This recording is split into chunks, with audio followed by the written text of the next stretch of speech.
เราเดินไปซื้ออยู่ตลาดง่ายๆค่อยจะมาเก็บเอาตามตรงหน้าแบบนี้แหละจึงบ่ได้เสียเงินพักอันนี้ทุกคนวันนี้ค่อยก็มาเก็บผักอีกแล้วเนาะนี่เก็บผักตามให้ตามนาตามสวนนี่แหละทุกคนบ่มีอีหยังกินอันนี้บ่ฮู้ว่าผักขดปกคนอันนี้ผักบ่ฮู้ว่าผักอันเขาปลูกหรือว่าอีหยังเนาะก็สิเอามาใส่กับต้มมีกัน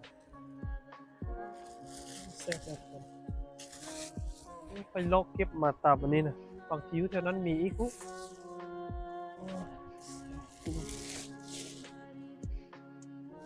โอ้นี่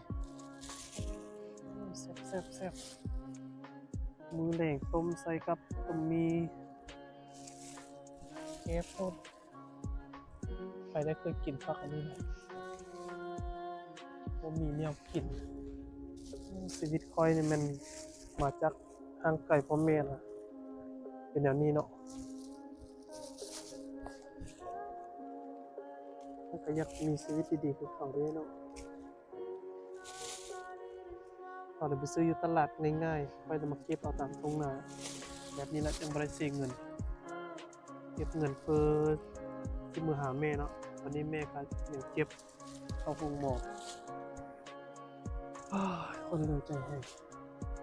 สุดท้ายนี้ก็อย่าลืมอุดหนุนสุดคอยเด้อสบู่กุจิบิสซี่แล้วก็มีสุดเก่าสุดใหม่เนาะรุ่นเงินรุ่นคำรุ่นไอโฟนเงิน10 ล้าน100 ล้านสำหรับใครที่ใจดีเนาะก็ฝากอุดหนุนเด้อถึงใครที่จะมาซื้อสร้อยค่อยกระยาเนาะฝากเป็นกำลังใจเด้อทุกคนขอบใจทุกคนหลายๆเด้อที่ติดตามเด้อ